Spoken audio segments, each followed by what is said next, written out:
So, I wanted to avoid talking about New Empire for the moment in terms of its scaling since, well, it just came out. But unfortunately, the community is not really giving much of a choice except to talk about everything that we have at the moment. Since everyone's trying to jump onto the bandwagon that, oh, all the new shiny things are stronger and better than ever.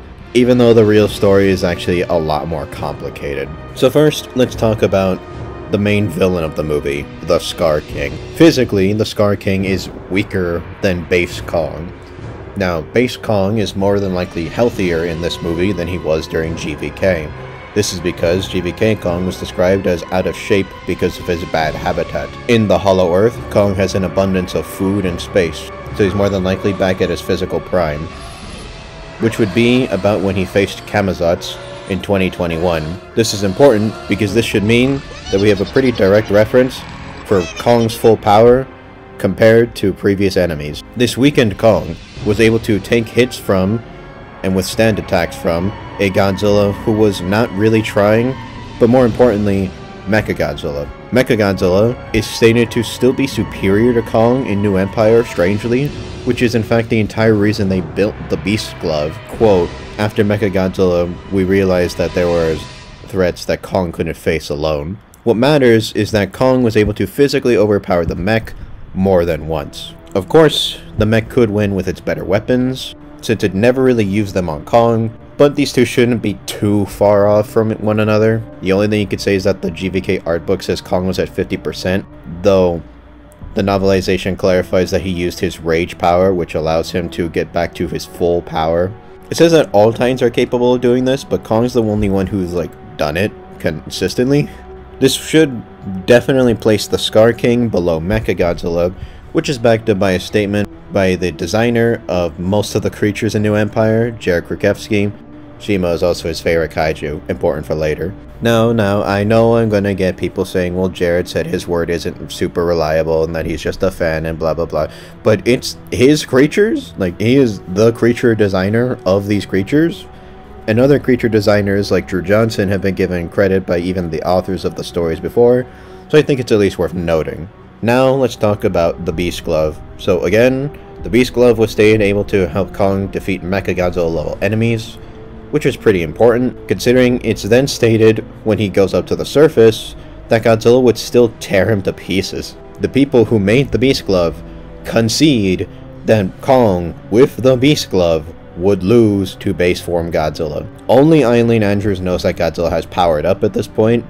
She may have said this off screen, but there's no evidence of her doing so. Because of this, Glove Kong is actually below base Godzilla in stats. On top of that, while he did knock Pink Godzilla to the ground, many Kong fans very much over-exaggerate what actually happened here. Godzilla was being very aggressive towards Kong, but he was clearly not using his full power, at all. We know this because literally just watch the fight with Shimo, and, do not even pretend that the two are comparable. This is noteworthy because Kong lands 20 blows on Godzilla's face before he's even mildly dazed and confused. We know for certain that Godzilla was not knocked out because he was completely conscious and looking around for Kong. The moment he sees Kong, he begins to charge his atomic breath. You can even see Kong turn over Godzilla's body with the last punch, proving that literally seconds passed between the combo and Godzilla trying to murder Kong again. The only thing that is perhaps changed is the fact that this time, 2 stomps to Kong's chest don't cave in his ribcage. This is a stronger Kong, but Pink Godzilla is also stronger than base. Credit to the ape for surviving this attack. Though Mothra's God Rays do manage to send Godzilla flying, which is interesting because they can't really do much damage to Ghidorah's Storm or Shimo. And despite the book saying that this may be another Mothra, it also doesn't act like it. It acts like it's the same Mothra, and the movie says nothing of the sort. Now to talk about Godzilla, probably the most important benchmark for the scaling of this movie. Despite a lot of hoopla, this version of Godzilla is actually not that much stronger than his base form. The first objective statements we got regarding his level of power is that he has only doubled his combat strength. Not bad, but not super notable either. Yes, I am aware of the 20 times energy capacity statement, but as I keep having to explain to New Empire fans, capacity refers to stamina/endurance. Capacity training, which could be likened to what Godzilla's doing, especially since Adam Wingard directly compared it to a training montage, builds your stamina in runners. It's not the same as just benching heavy weights to get a lot stronger. A lot of those big guys in the gym also don't have super stamina. Not really the best thing to use for a 20 times power up. Furthermore, even if you wanted to say that the new dorsal plates can hold 20 times more power, Pink Godzilla doesn't actually scale to this. Creature designer Jared Krakowski again clarifies that Godzilla actually hasn't finished evolving, and that the pink power is a temporary power-up similar to the Kaioken technique, which is again double at its base level. This very much implies that Pink Godzilla is actually not that much more powerful in his standard state. This Pink Godzilla is able to take on, but is kind of inferior to Shimo. We don't get most of the scene on screen, but the book does clarify Shimo does have the upper hand, for the most part, and we do see some of it in the film, so I think it's fine. Then Godzilla resorts to using his full power, the Pink Spiral Beam. The Pink Spiral Beam is stated in the novelization to have the highest energy readings Monarch has yet seen from Godzilla. This would include up to when Godzilla was powered up by the nuke in Boston, though it would not include Burning Godzilla. Despite all the claims, despite all the hype, all Monarch really has on Burning Godzilla is visual stuff. Literally all the information we have seen literally just says, oh, he beat Ghidorah. Oh, he did the pulse. Oh, he melted the buildings. Which is like, yes, I also saw this movie with my eyeballs. Not really super in-depth here, Monarch. When even asked if he was referring to Burning Godzilla in the scene, the author of the book said that he didn't know if it was actually stronger, but more in control and not gonna blow up. Problem is, Burning Godzilla was never going to blow up in the first place in the Monsterverse. The nuked state was, though. Mothra stabilized Godzilla and added her power to his.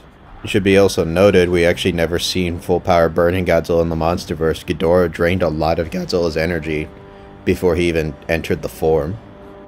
Creature designer Jared also very much hints against it being above Burning, with him stating that against Mechagodzilla, who he does inflate, but is a consistent inflation, so we can use it as a benchmark. He says that base Godzilla would win with extreme difficulty, Pink Godzilla would definitely win, and that it would have an upper hand especially at full power, likely meaning the Spiral Beam. But against Burning Godzilla, the mech just would not survive. So, the creator of the pink form is saying Burning above. I don't care if a shitty Walmart toy disagrees. That's more valid. Oh, but the narrative implications. I don't care about implications, I care about facts. And the fact is that Pink is 2 times base, and then higher when he uses the Spiral Beam. Now to talk about the lady of the hour, Shimo. Is she truly the strongest enemy Godzilla has faced? The answer is no, sadly. New information is of course likely to come out, probably change things, but as it currently stands, everything ever compares her directly to King Ghidorah, and the book even goes on to say that she's not as bad, actually. Early in the book they hype up that the threat may be as bad as Ghidorah, maybe worse, but the threat includes the Skar King and his army on top of Shimo. So that's already like a bit dubious to say that Shimo above Ghidorah. Oh, but Shimo froze Ghidorah in the book, you see. Okay, unless the book is retconning King of the Monsters entirely, we know that Godzilla was also fighting Ghidorah at the same time. At the same time, in the same place. With guides even as far as last year, literally confirming that Godzilla is the one who knocked him into the water. We've seen Ghidorah in the movie literally curled up with wounds so fresh that he didn't get the chance to regenerate before he was frozen. This likely means that Shimo sniped him before he was able to escape. More likely, in my opinion though, it seems that the two of them actually worked together to take Ghidorah down. Though, I do admit that that is a bit speculative. Objective though, is the fact that Godzilla has faced Shimo before in a one-on-one fight, And Ghidorah is the one stated to be the strongest enemy Godzilla has ever faced. Ghidorah and Godzilla and Shimo have all fought. Ghidorah is stated to be the strongest opponent Godzilla has faced. Simple as that. Unless new statements come in, that's really about it. Creature designer Cher Krihefsi, who again said Shimo is his favorite creature, said that in his personal opinion, Ghidorah versus Shimo would be an even fight. So this means Ghidorah would no-sell the pink Spiral Beam and have an edge over pink Godzilla, the same pink Godzilla who's stronger than base. Consistent with the fact Ghidorah is also stronger than base Godzilla, even when weakened from his hibernation. Yes, I know Godzilla did rip a head off of Ghidorah in Mexico, but to be fair, that was Godzilla doing a death roll, something we see that crocodiles can actually rip apart things that can take their bites. That still doesn't go against the fact that Godzilla was blatantly losing on land. Even with pink Godzilla being 2 times stronger and having denser skin, it'd be hard to quantify how much better he would do against Ghidorah. This would also be the Ghidorah who literally just got frozen by Shimo's Absolute Zero for thousands of years and emerged unharmed from it. The books also then say that Ghidorah was weakened from this fight and he was trying to regain his full power, which he does in Boston. The movie makes it unclear when exactly, but the book makes it very apparent that he gets back to his full power in a scene not shown on film where he sends powered up Godzilla flying into Boston Harbor with a single blast of his gravity beams. Interesting, since this is the same book where Nuke Damped Godzilla was so hyped up as literally beating Ghidorah into the ground. So badly his regeneration was being overtaxed. The movie shows a different thing, shows them going back and forth in hand-to-head combat, I guess you could say, with the book writer even straight up admitting a difference in the script is responsible for this. And with that noted, he then directly says that the two were fighting equally, and that Ghidorah would have won if Mothra hadn't shown up. This is not even accounting for the fact that Ghidorah can get huge power-ups by absorbing energy. I mean, if we want to take everything from New Empire literally, then Ghidorah can literally stack himself up 100 times just by biting onto a power grid. And then after that, he chomps onto Godzilla himself. The same Godzilla who is going to power up into Burning Godzilla. The only way Shimo and Pink even stand a chance against Ghidorah in the long game is if they get statements of being above him just definitively, or above Burning Godzilla. Even then though, those would be inconsistent. We played these same games during GVK. Hell, GVK Godzilla has more statements of being stronger than ever, despite the fact that they were, again, pretty early contradiction. And since we already have contradictions for New Empire, it really seems like Shimo's going to be placed at Ghidorah level, but not really above.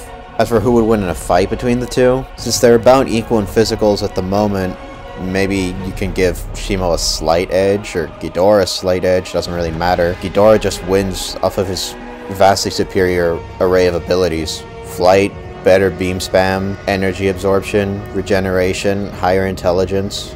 Shimo's really just got the freeze breath, which, I mean, that's good, but it's not even hard to interrupt her attack. The vertices are literally stated to have power equal to a single lightning bolt, and a swarm of them was able to make Shimo buck like a horse. You think Ghidorah's gravity beams aren't gonna at least send her flying? It's just ridiculous, man. The hype train is just so out of hand for this movie, it's getting in people's heads. I mean, if you want to be a dick, you could even just say Pink Godzilla's base has anti-feats, being affected by Kong, Mothra. Like, if we want to be like that, then we can. Like, is it really any wonder that Ghidorah faced the two strongest and didn't die?